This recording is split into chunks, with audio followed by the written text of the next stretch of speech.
Hello everyone, thank you so much for being here today.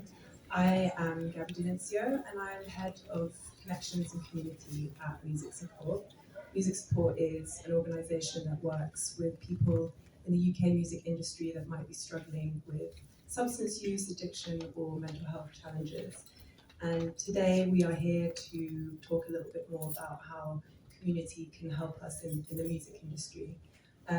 But first, I just wanted to talk a little bit more about Music Support. So we have a range of services. So we offer one-to-one support through our helpline. We also have a brilliant team that works in education and training through mental health first aid training, as well as addiction and recovery. And we also are present at festivals through our Safe Hub. So we have people on site helping at festivals. And a big part of the work that I do is offering peer support groups. So we'll talk a little bit more about that later. But yeah, I just also wanted to mention that we've seen a huge increase in people coming through our helpline. In fact, we've seen 51% more people this year coming through the helpline. So it just goes to show how important and vital this work is. So yeah, I wanted to start off by just introducing the panel. And yeah, I was wondering if we could go around and just introduce yourself and tell us what you do in the music industry. Yeah. I'm up. You're up. Hello, my name is Lleo. I am an artist, writer, producer, and I make bipolar pop, which is the highest highs and the lowest lows condensed into bangers. Hey everyone, my name is Kemi Salola. I'm a singer-songwriter and artist. I also have a music studio space trying to bring the community together, mainly in soul and R&B, but all genres of music. Hello, my name is George Musgrave. I am a senior lecturer or associate professor at Goldsmiths, University of London. The research that I do is on mental health and wellbeing in the music industry. So I do research on the incidence of, the determinants of, and interventions for mental health conditions such as anxiety, depression. Also publish work on kind of suicide incidents and suicide prevention. So it's all kind of profoundly uplifting but important stuff. And yeah, that research is kind of informed by the academic work that I do, but also I was a rapper signed to Sony up until maybe 2 years ago. I don't have very cool things to rap about anymore. I have kids, I eat breakfast at Gale's, so I don't have cool stuff to say. So this is my full-time gig now. Thank you very much. So yeah, I thought it'd be good to kind of start off talking about what community really means. Because it's often sort of misunderstood, and even though we're sharing a profession or an identity or space, it doesn't automatically mean that we're a community. And especially, in the music industry where it's so competitive. I was wondering if we could talk a little bit about what community actually means. Yeah, sure. So I think the challenge in a lot of the work when we're thinking about community, we can talk about this more in a moment, but in terms of like psychological, empirical literature, social support as a protective mechanism against mental ill health is like empirically demonstrable, like in a range of fields. But what's really important, what makes it kind of more problematic or difficult to think about in the music industry is that there is a difference between a community and a network, right? Like a network can potentially have like instrumental outcomes insofar as like I'm connected with these people and there is a kind of instrumental or outcome orientation to that connection, like a kind of LinkedIn based connection with people, which in music people do. Of course, you're friends, you're friendly with people, but the delineation between when one is a friend and when one is a colleague is really very blurred. And what you see empirically is when community supports and buffers against mental ill health conditions or acts as a mechanism of recovery, it's when that space is non-competitive, or it's when that space is not instrumental in some way. So, principally the way you see empirical outcomes is through friendships, establishing groups that are friendship groups. So the question in a way is like, how do you cultivate friendships in a space that is both networked and hyper-competitive, which the music industry is? where delineating when one is your friend and when one is your colleague is incredibly difficult to do, because they can be both. I mean, the other challenge as well that we've seen in research that I've done and that other people have done in the last decade or so is, say, like when you look at musicians themselves, I just remember this one interview from a while ago where they described essentially being in competition with their friends. And they would talk about other artists that they were friends with and that they'd known them for a long time. And it was an amazing story. He was just describing the story was actually described seeing names come out on a poster. And he was saying, yeah, I looked at this artist and this artist, like they're my friends. I was so pleased to see them. I've known them for years. But they were higher up than me on the poster. And I remember being like, he was like, look, they're my friends, but I'm in competition with my friends. That's profoundly challenging to cultivate communities that protect against mental ill health when you are competing. That's what non-hierarchical support groups try and actively avoid. And that's very challenging to achieve. So that's a big distinction, I think, community and networks.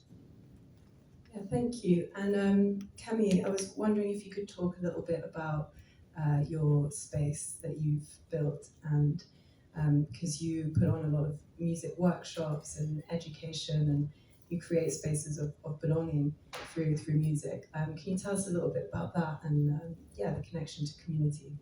Yeah, so I have a studio space called Lleo Music Studio, and that actually stemmed from my own life experience I had. So I had a health condition for a while, and it was very difficult for me to navigate the industry and do my own thing.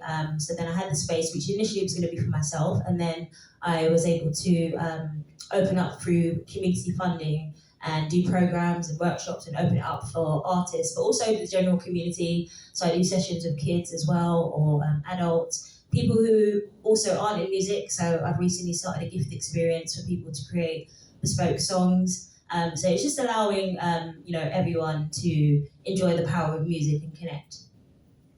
Thank you. And Lleo, I was wondering if you could tell us a little bit about your music community that you've created. And I know when we were talking before, you mentioned that you've got this Discord group.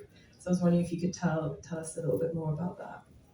Yeah, so I went on tour at the beginning of last year supporting an artist called Rory, who, like some of you might know, she's amazing, and she speaks a lot about addiction and mental health and like so many things that really resonate with me. And as a result, a lot of the people that I was playing to when I was supporting her were like, I realised that we had a lot of things in common. And so these people started to follow me and they liked my music, and then I was like, I kind of realised that I had an opportunity to create a sense of community, the C word. And yeah, I started a Discord, and it's actually been a really, really nice place, because yeah, we talk about like stuff that's going on. They talk about like mental health struggles that they might be going through. I sometimes talk about them, but I feel like when you're the artist, that you have to keep a bit of something for yourself.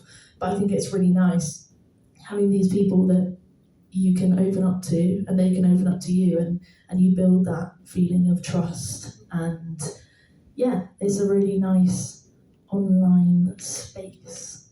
Yes. So important to have a space where people can feel like they can be vulnerable and open and really share what they're going through. Yeah, and I think because I do a lot of that in my music. I talk about having bipolar, I talk about having mental health struggles or whatever, and I think that's great, but it's also one way. So you're just like putting something out, and then if people resonate with it or they want to talk to you about it, they obviously can't, well, they can DM you or whatever, but I think having an actual space where you can have conversation or get on a video chat, I think that's a very different thing, and it feels nice. It doesn't feel like you're just like shoving stuff out into the ether, and like people actually get it and you can talk about it, which is really nice. Yeah, so great to have a place of exchange. And I was wondering, actually, I was just thinking when you were talking there that, obviously Discord is online, but I wondered if anyone wanted to sort of talk about the differences between communities that are online or in person. I think online is very effective, obviously, and if you can't travel to certain places, it's easily accessible online, but there is something about being in person. So I recently done a short survey, just sent out to loads of artists and creatives that I knew, talk about wellness and mental health, and one of the things they said that they wanted more community groups and more connections together. And I think in this day and age where we have social media, which is, again, an amazing tool, but it's easy to be behind that a lot of the time. And I think, we're humans, we're creators, we have emotions, we have feelings, and nothing really beats being in person. So I think having those sorts of spaces where you can connect with each other is essential. Yeah, and I think you can see like in empirical work that's been done in psychology, for example, like when they've tracked outcomes of online peer support groups and in-person ones, they've shown a kind of similar level of effectiveness, depending on how you measure effectiveness. But there's a couple of things to say in it. Like number one is like there are some benefits to having them online insofar as that. This is not to be finger pointing at anybody, but like in a lot of music industry initiatives, those initiatives are in London, and then they might maybe be in Manchester, maybe. But like if you're a musician, like I'm from Norwich, like Norwich doesn't have anything. It has things, but it doesn't have things like it has Weatherspoons, it has vodka revs. Or whatever, or places like that, that might be more peripheral. It allows people there to potentially tap into it. And the other thing to mention is, in the context of that, is if you're thinking about the differences then between community and network. Obviously, won't say who, but somebody that I know was talking to me recently about how they had tried to set up a peer support group that was in person in the film and TV industry. They have a number of challenges that mirror what's seen in the music industry. Exploitative working conditions, very low pay. Huge numbers of graduates vying for a very tiny number of jobs, all of that stuff. And they had very, very small numbers of people turn up in person. And when we were talking about it, they said they'd spoken to some people who wanted to go but didn't. And they said, yeah, but I didn't go because like if people saw me there, they might think like I was a troublemaker. It's like a small industry in London. They might see me, they might know that I'm vulnerable, and that would cause me problems. That's a huge hurdle to overcome because you have to create, as I say, these spaces of friends and of people where they're not seeking anything from it other than being together.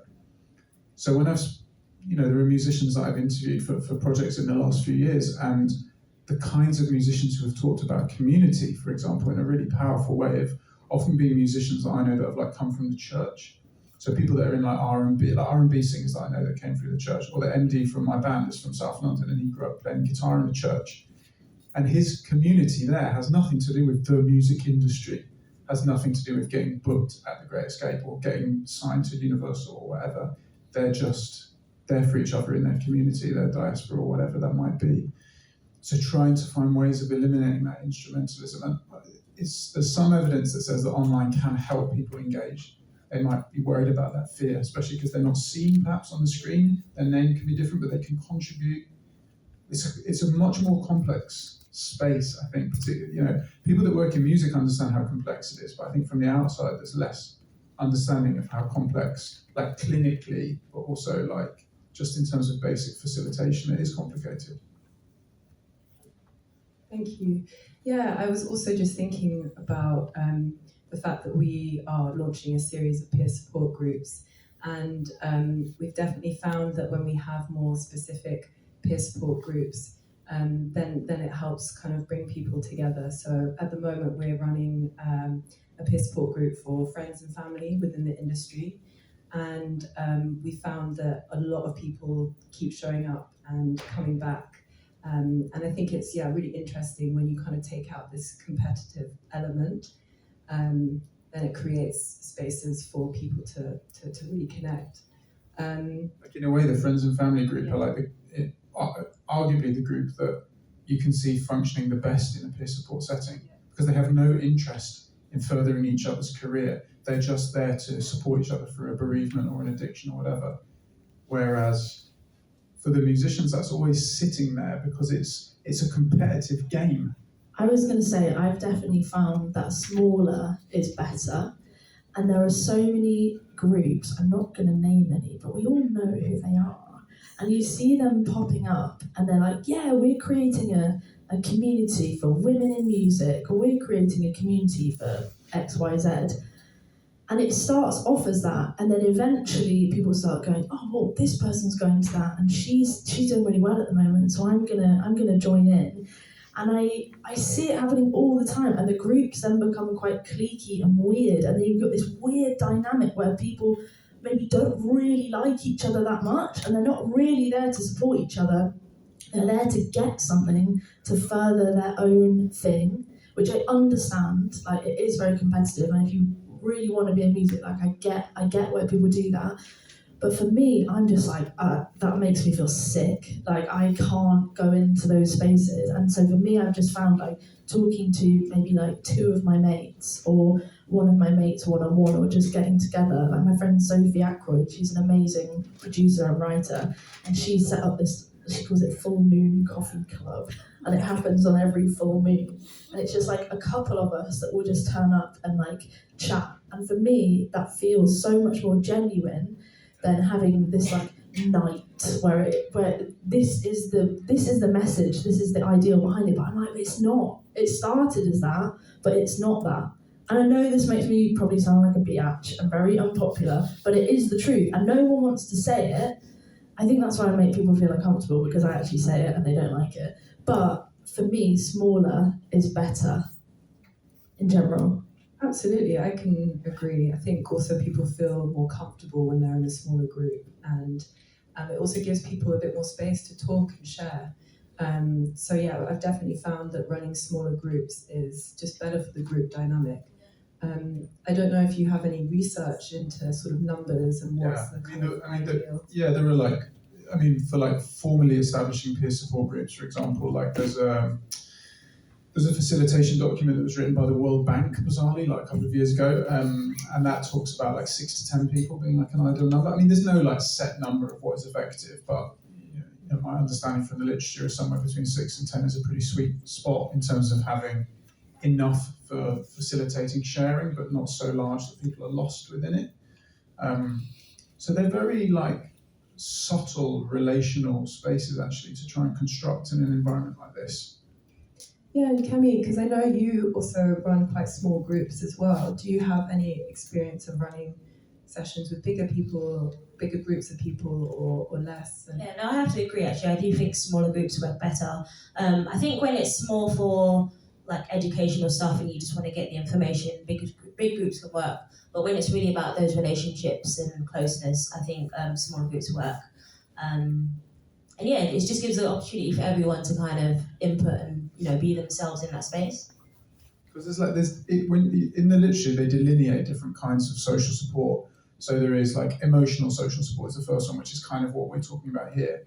But then there's also things like called instrumental social support. So that is like, if you live close to your mum and your mum can help pick your kids up from school, that's a form of social support. But it's instrumental support. Your mum probably gives you emotional support too, you'd hope. But there's instrumental. Then there's like informational social support, right, which is like derived where people are signposted towards information, this, that, and the other. And where you're talking about kind of informational support, yes, that can be larger. But for the emotional dynamic is really what we're talking about. Like generally, it necessitates a certain like proximity, like emotional proximity, Thank you. Cami, I was wondering if you could talk a little bit more about the creative process. And I know obviously we talked a little bit about how music can be healing, and actually having these creative spaces and using music as a tool to heal. So repeat the question. So I was wondering if you could tell us a little bit more about the creative process and how you use music to heal. Yeah, for me, there's different ways, but I always start with the feeling of what I may be going through. And I just feel like for all of us, music is kind of at the core of, when we're young and when we're born into this world, we sing, like we shout, we sing, and that's using our voice. So that's the first kind of, even when you're teaching kids, the alphabet, we learn it in song. So music is like really much a fundamental thing for all humans, and it connects with everyone. It's one of the universal languages that brings everyone together. So I think we need to get back to the core of that. Obviously, we have the business and this, we spoke about this competitive nature. And I do think that does contradict the power of community. And I think once we can kind of eradicate that and get back to the core of what music is supposed to be about, and just understanding that we all have our place within the industry, or within what you do. So if you sing that song, you sing it, you're the only one that's going to be able to do it like that. So I think the more we do that can give us more power for ourselves. I hope it answered the question. Yeah, thank thank you. Yeah. And Lleo, I was wondering if you could tell us a little bit more about how you use music as well to talk about mental health and well-being. And Yeah. So I used to make tunes under a different name. And then 5 years ago, I went to sleep and I had a dream. And I woke up in the dream and I was like, I need to change my name to Lleo and I need to start being honest. Because I just used to make the things that I thought I should make. And I would just like copy other artists and inevitably would end up with a really diluted, rubbish version of what the artist was doing, right? So then I just like sat down and just got really honest. And this is before I knew that I had bipolar. So I was diagnosed with bipolar in, I don't know, like May 2020. But I started releasing tunes in February 2020 as Lleo. And they were about these feelings that I couldn't put a name to them. I just thought I was like nuts. I am nuts, but there's a name for it. But yeah, and when I started being honest and talking about the stuff in my head, it started to resonate with people. And then I was like, oh my God, I'm doing the right thing now. Like it makes sense. So yeah, I say things that maybe, I don't know, make people feel uncomfortable. Sometimes it makes me feel uncomfortable. I have this song, Wild Ride, and it's basically the story of my life. And it finishes with me talking about one of my best mates who died when we were 17, and like every time I do it live, people are standing there and they're like, I don't know what to do. Like this is a lot. It's very confronting, and for me, it makes me feel kind of uncomfortable because I'm like, I'm literally bearing my soul to you when I'm singing this, but it means something, so I have to do it, right? So yeah, I found that the more honest I've been and the less filtered I've been, the happier it makes me in terms of what I'm putting out, because it's real and it means something, and I think it connects with people on a deeper level. So yeah, it is. Sometimes I'm like, is this a step too far? But in general, those are the things that seem to resonate with people, and yeah, it feels right just to be honest. I've just realised that if I'm not honest, it's not very good. So I may as well just get on with it, you know? yeah, and it's very relatable, and a lot of people can, feel like they can connect to those lyrics and what you're saying. And yeah, but that's the thing, because I didn't think it was relatable, because I was like, oh God, like no, people are just gonna think, what is she banging on about, But it was when I started talking about the stuff in my head that then people got it. And I got this song Bipolar, and it's like a real fun song, and I wrote it literally the day that I was diagnosed with bipolar. My sister was like, you can't put this out, like this is like funny, like why is it so fun? And I was like, I can do what I want, mate, I've got bipolar, I'll write a song about it. And it's so funny because at a gig, all these like people who don't have bipolar are like singing along and loving it, and I'm like, this is weird, but it's great, So yeah, just have to be honest. Yeah, I agree with that. I think the songs that you're probably most scared about to release are the ones that people do resonate with the most. I had a song like that called Raindrops, and that was while I was because I mentioned about a condition I had, and I was even on medication during that time, and I took the video and I looked completely different in there, but I'm so happy that I had that moment and that I shared it then, because it's also something for me to reflect on where I've been, but also people that were going through that would message me and say they related to it. So yeah, I think that honesty is really key, and we need more of that in the industry, alongside the fun and happy songs, but the real songs. yeah, would you say the process of making music like that is also therapeutic in some way and helps with the healing process? Yeah, definitely. I feel like it's just a way to put those emotions and feelings into song, and because I think if you don't know how to do that, it just is in your system, and it's hard to kind of understand what you've gone through. But when you can put it in a song, you kind of reflect and just share that out. And again, I think when people resonate with that as well, it makes it powerful and it heals you as well. It's cathartic. Short and sweet. So yeah, George, I was wondering if you could tell us a little bit more about, what kind of empirical evidence, or what does the data tell us that really kind of helps support people in the community? I mean, the idea that like social support is a protective mechanism against mental ill health, like particularly in a kind of recovery-oriented perspective, is really clearly demonstrated, like empirically. So, I mean, you like pick your study. I mean, like there's lots, like there's a study, for example, that's really interesting where it looks at, this will sound weird, but it makes sense. It follows carers who are caring for people who have depression. It's in China, the study. And what it finds is that the carers are at like significantly increased risk of developing depression themselves, but the carers that have a social support network around them develop depression far less often than those that don't. And it talks in the paper how like many of them are like migrants who have come to work as carers and they've come alone, so they don't have any social support. And if what they're faced with is depression every day, they fall into depression. But those that even have one friend, you find that their ability to resist the onset of depression is way higher. So there's loads of studies that will show things like this about the potential effectiveness of having community around you. And then the work that's then often been done, not in the music industry, because there isn't any empirical work on this, not like peer-reviewed public-facing work, is like what kinds of quote-unquote effectiveness do you see demonstrated from groups like this? So for example, like if you mentioned peer support groups. So if you take peer support groups, there's various different kinds of outcomes that you could look at for a group like that. So from like clinical outcomes, like does it reduce incidences of anxiety and depression, through to things like psychosocial outcomes, which will be things like hope or self-esteem or a feeling of empowerment, things like that. Those psychosocial markers are the things you really see demonstrable improvements in. You do see studies where there are clinical improvements too, but those things around quality of life, hope, empowerment, self-esteem, they're the kinds of things that you see empirically observed.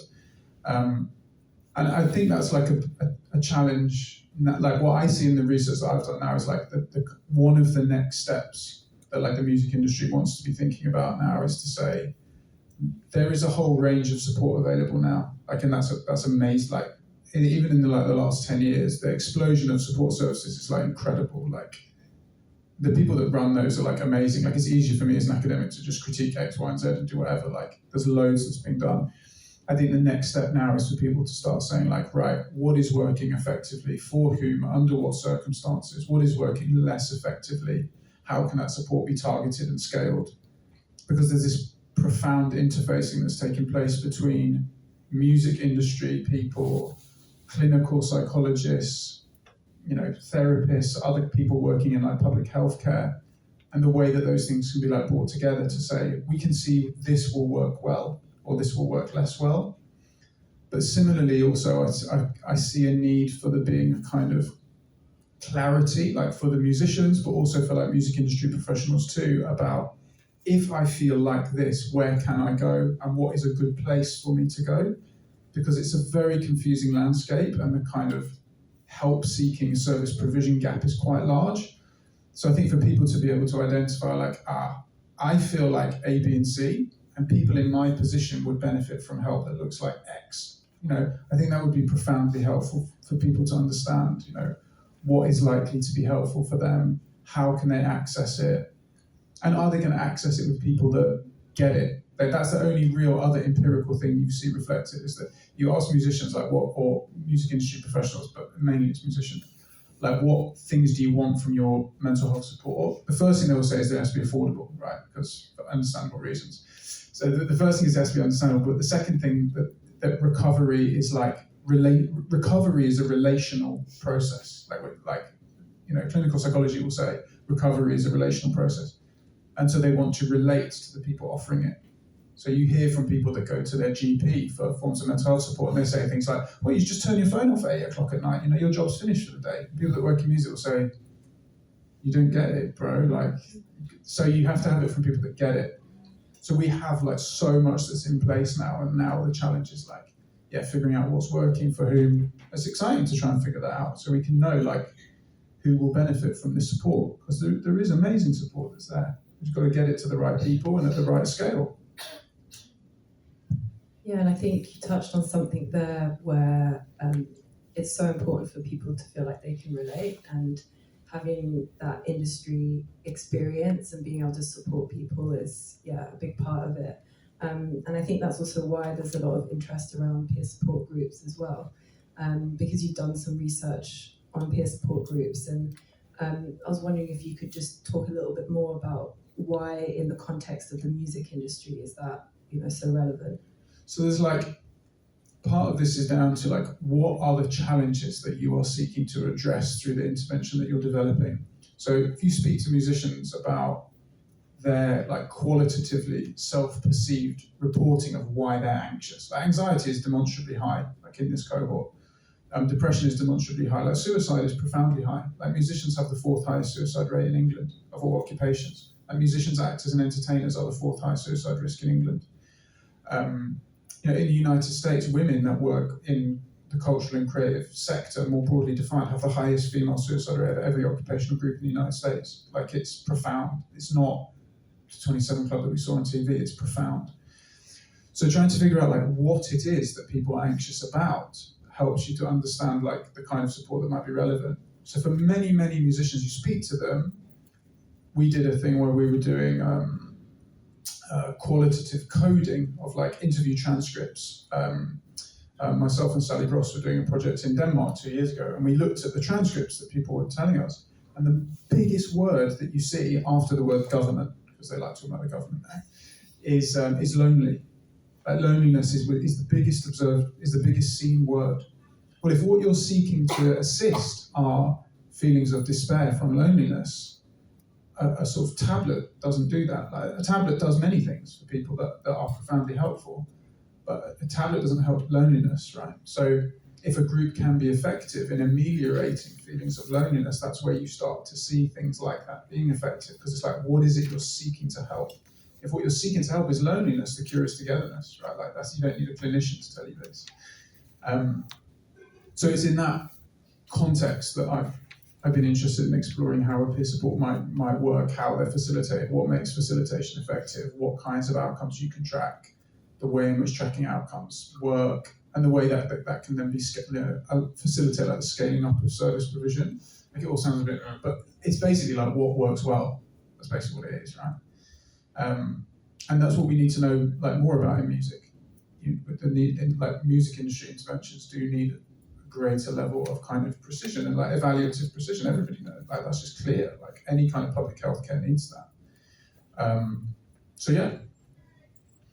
Yeah, thank you. And yeah, I was wondering, either Kemi or Lleo, as artists, are there any services that you've used that have been really helpful, or anything that you can kind of recommend, or Oh, well, I'd say names, yeah. No, definitely. There's been so many. I would say help musicians who are really supportive for me, and BAPAM. So, as I mentioned, as I went through, so my condition was called neurosarcoidosis, which is an inflammatory condition.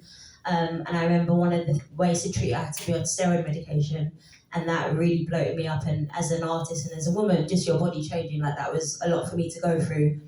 So I did need some sort of like therapy support to just like accept myself and be like, okay, I'm just gonna still do what I love. So getting support from BAPAM for the therapy was really helpful. Help musicians, obviously music support and connecting with what you guys do is amazing too.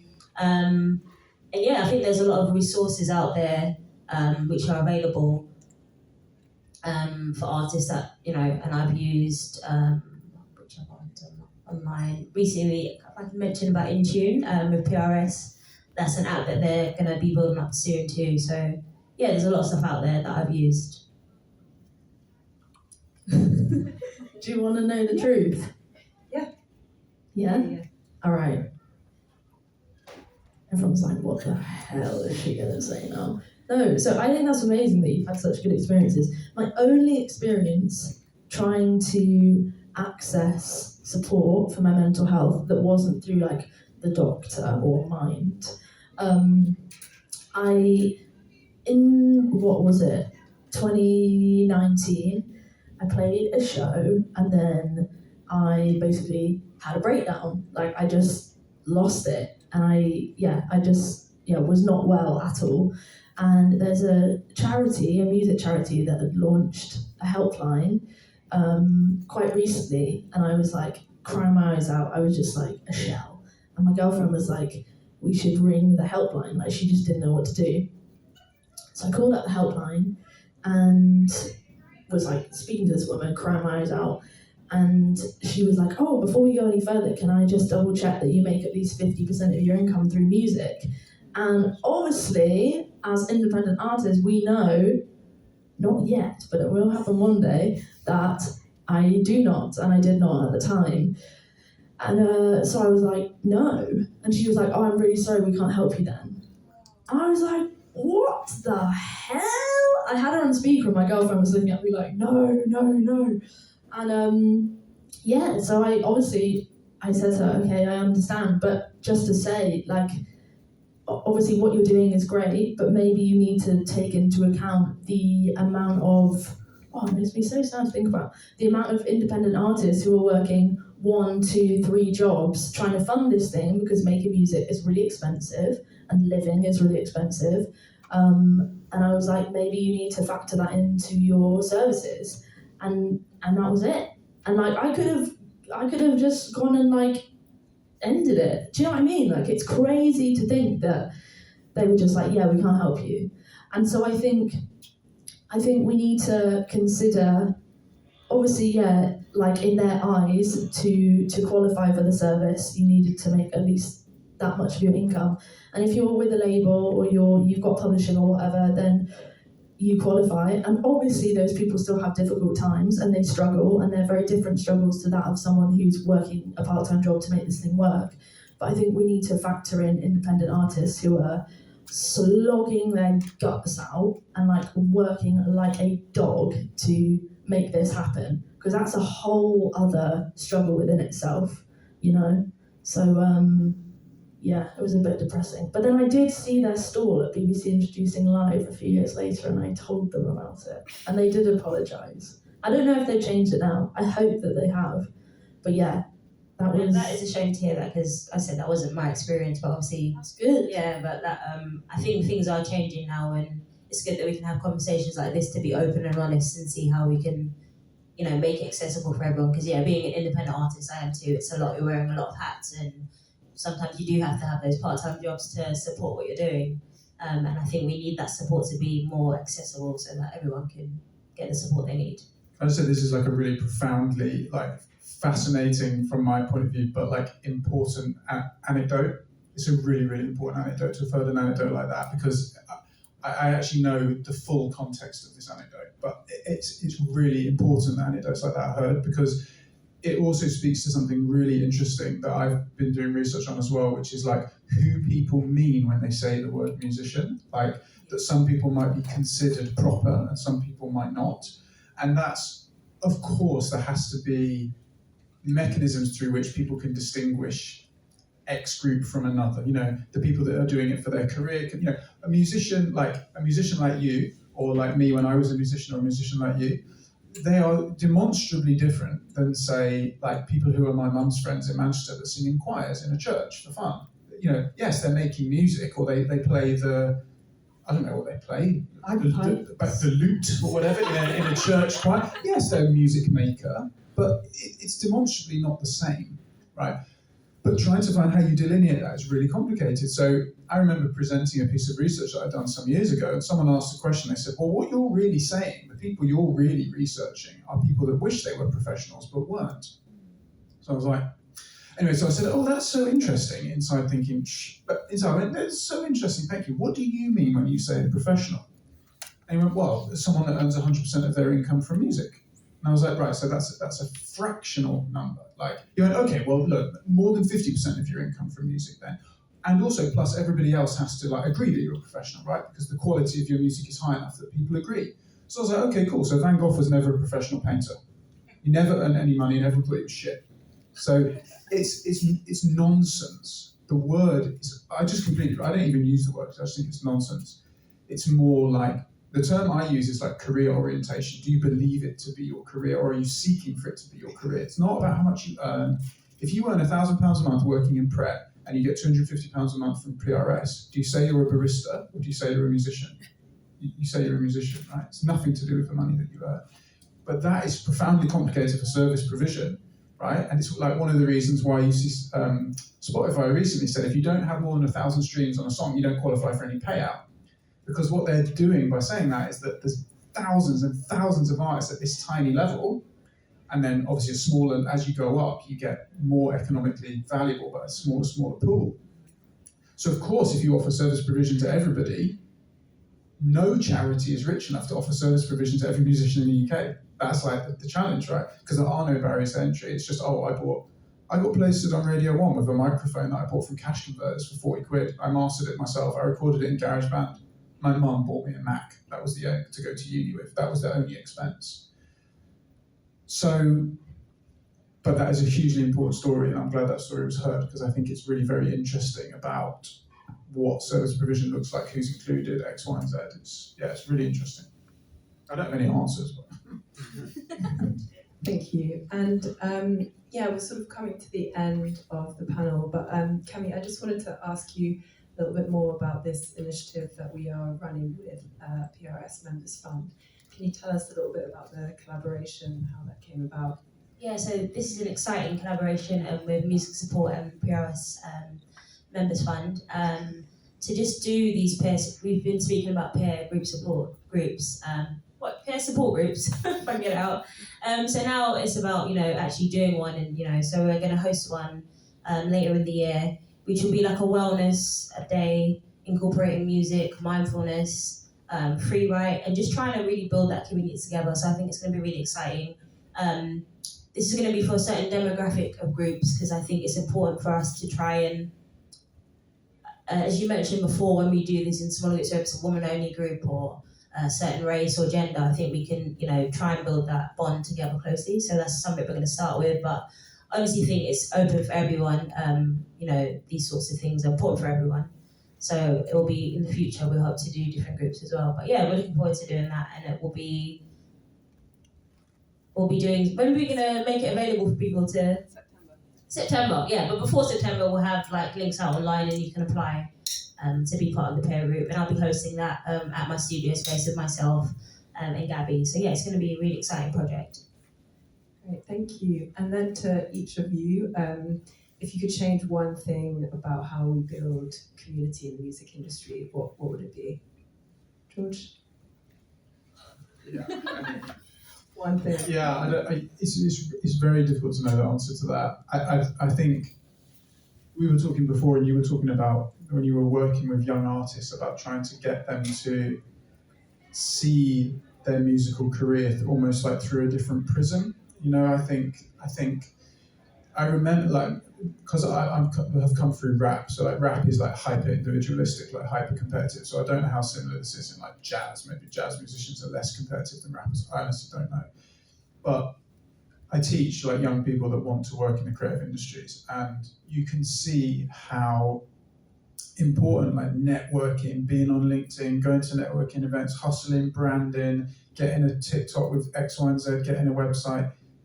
It is a competitive game. We can't pretend it's not. But if we are able to cultivate non-competitive spaces, even if they are done in kind of clever ways, bringing people from different genres, so if you have a rapper in the same room as a classical cellist, they're not trying to work together. I mean, they probably would find a way to, but you know what I mean? Finding a clever way of creating a non-competitive space. But I don't know how to do that, but I think if you could, you would have something quite magical, because it's the competition that changes the nature of community, right, from what I can see. And for me, competition is almost the heart of music careers, so it's so hard to eliminate. But any way that can be done, I don't know how to do that. But. I agree that I think it's a mindset change. And I think the more value you have for yourself and you see your place, you shouldn't really be competing with anyone else or thinking of that. The only person, I know people say it sounds cheesy, but you really are only competing with yourself. I kind of see it the body, your arm has its function, your leg has its function. So as an industry, we all have our function, we all have our place. And it rotates as well. So 1 minute you'll be doing this and the next minute you'll be doing that. But just understanding your path and your calling, I think the more confidence you have in that will help us all together. And being more intentional as well. So we've said about these initiatives that are out there and companies and organizations, or even if it's an event, if there's a local community that put on a show, are you going to go to that show to support? Are you going to connect online? Are you really going to be active with it? So the more intentional we can be with our actions, then I think that will help our communities thrive and make the industry thrive. I would say be honest with yourself and don't spend your time hanging around with people that you think you should hang around with because it will make you look good, because that's not community, that's just basically making yourself miserable. And I think actually being honest about who you like and where you want to be and finding those people and just hanging out with them, because you can actually trust them and they're actually your mates. That's what I would say. This reminds me that in one of my classes we talk about like things that students can do like going forwards. And sometimes I say to them, if you want to work in the creative industries, the best thing that you can do is make sure you have friends that don't work in the creative industries. Like at least some of them. Have someone who's a teacher or a normal job, because then when you do 40 flights in a year, they'll look at you and go, that's not normal, bro. Like, and you actually sometimes need people to say, this is a mad game. Because this is a mad game. The people that I know who are only friends with people in the game have forgotten that it's mad. Yeah. And then they're miserable. Sure. Thank you so much. I think we're going to open it up now to the floor if anyone has any questions. Yeah. Hi, can you hear me? Yeah. Thanks for the panel. It was super insightful. And so I work at Youth Music, and I also run an all-female music festival called Femstival. And so I work with a lot of like really young emerging artists, really at the start of their careers. And I was super interested in what you were saying about sharing being kind of like a conduit for like authentic relationships in music and like being able to bond more with your audience through sharing. But something I hear a lot from these young artists is like they feel almost exhausted by the need to share parts of their life. So I was just kind of curious what you would say about striking that balance between sharing enough to make your relationships authentic and your music able to connect with people, but at the same time kind of preserving a bit of yourself and not feeling like exhausted by the amount of your life you're putting on social media. I was going to say, I feel like it's up to the person, because there's some people that they share a lot and they really find their tribe and they connect with their community that way. And there's other people that they just, like for example, I'm thinking of social media, so you might be like, okay, I'm going to document my story and I'm going to post 3 times a day or something like that.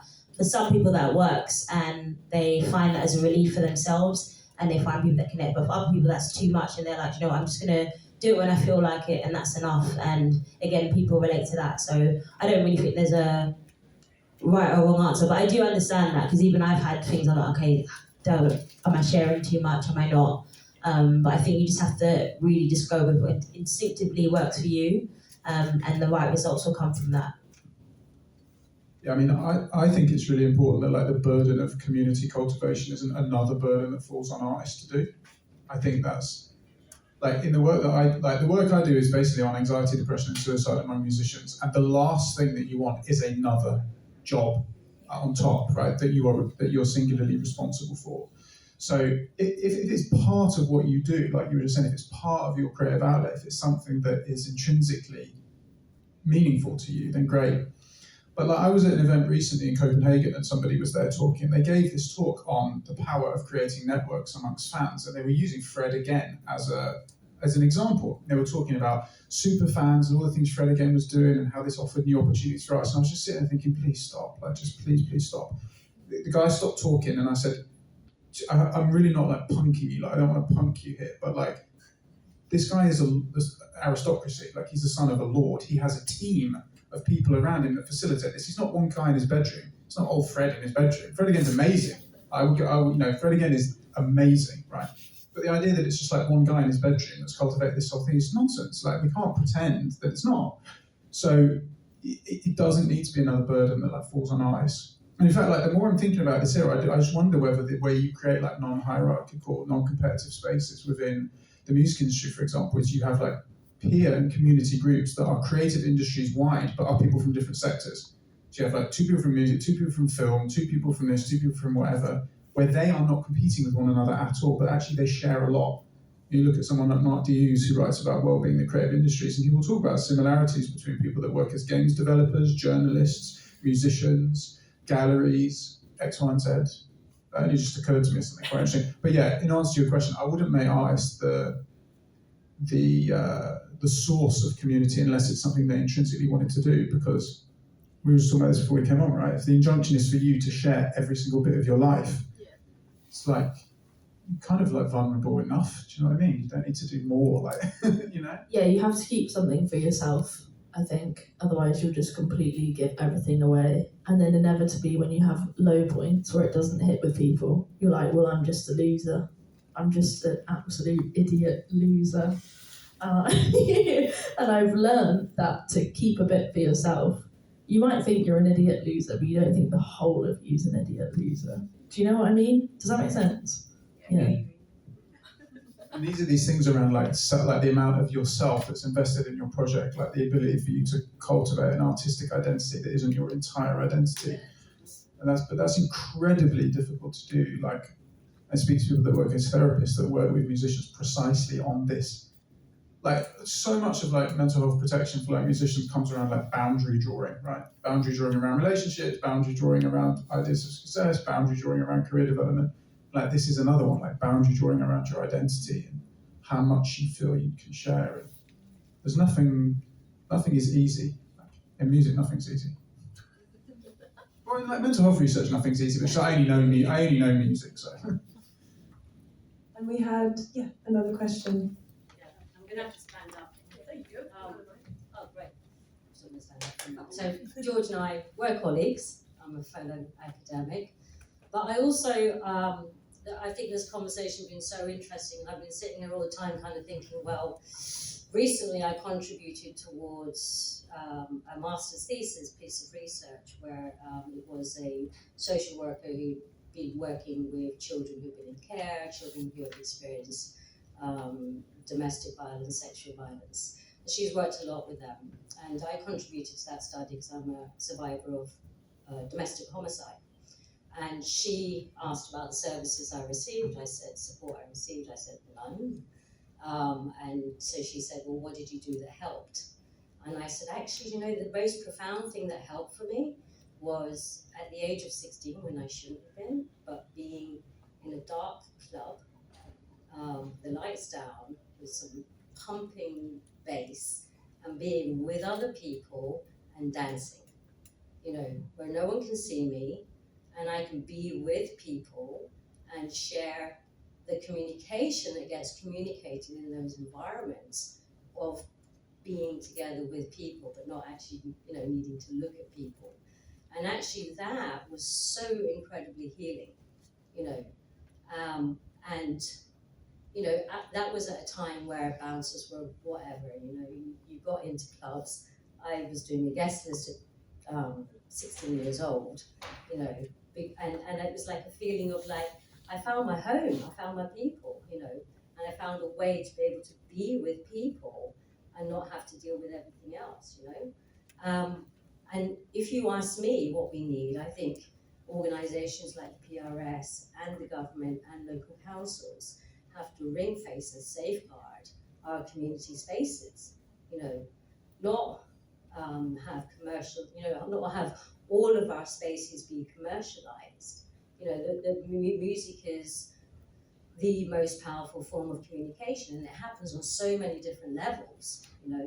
And actually, if you want us to be a healthier, not just for our musicians, but for us as people in society, and doing the thing that music does, you know, best for all of us, I think it's so important that we find a way to protect these spaces. It's not about monetizing it. Recently, I was reading about the majors, you know, monetizing the well-being environment in music as well. And it just also worries me too that actually that space, which is, you know, historically been a space that happens over here, you know, of, I don't know, Eastern ideas of music or, you know, indigenous communities of music, where they have used, you know, music. I mean, I think all communities use music to heal some way or another. But now we're looking to monetize that environment too. And it worries me, I suppose, and I wondered what you thought about that too. You know, what does it mean that we're also going to commercialize those spaces as well?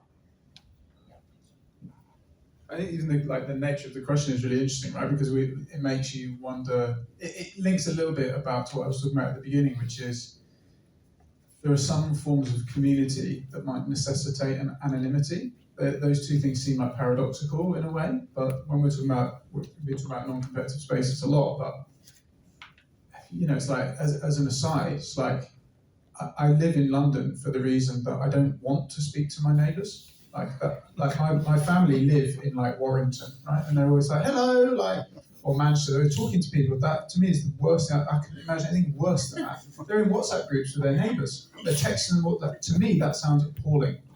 But I get that for them they would love that, and it's like, what is it that works for you, right? And if what works for you is being seen and shared and being in that room and this, great. Let's look at how it works. Let's scale up how it works. If what works for you is being anonymously in that club, like I get that.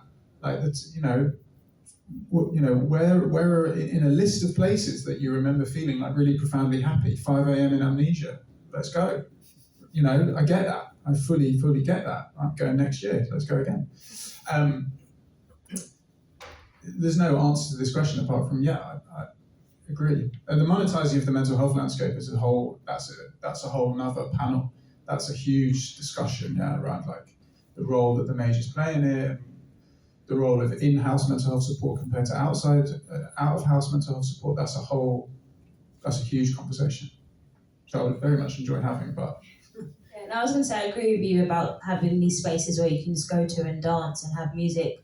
It's unfortunate that, like, I'm from London, there's a lot of great spaces in London, but they're too expensive, so people can't like host their own shows and rent it out. So there does need to be more investment for that so that people can have these regular spaces, so you can just enjoy yourself.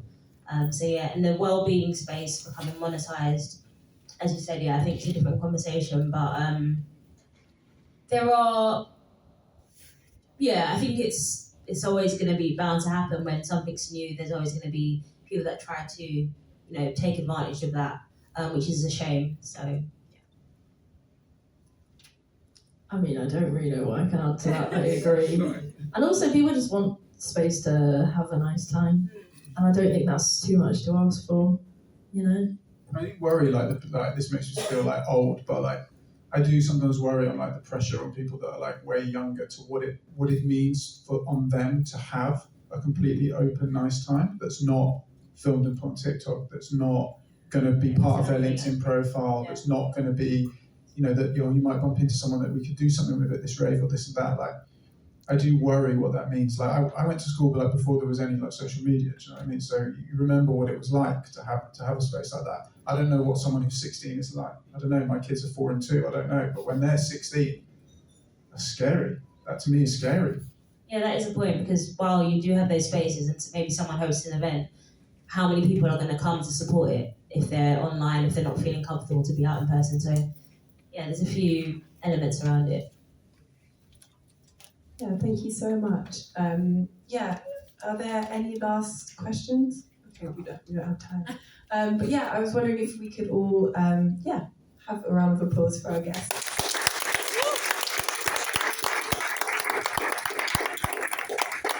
I just wanted to mention that we've got a couple of different initiatives going at Music Support. So as I mentioned on the panel, we're running regular peer support groups for family and friends. And we're also about to launch a new peer support group that will be thematic. So each month we'll have a focus topic that launch in June. And the first one will be on burnout and work-life balance. And the following month will be about gender bias and building allyship in the industry. So if you want to find out more about those initiatives that we have, please come and talk to me afterwards. And we also have Athena here, if you want to raise your hand, who's from PRS Members Fund. So if you have any questions about that initiative, please go and chat to her. Thank you.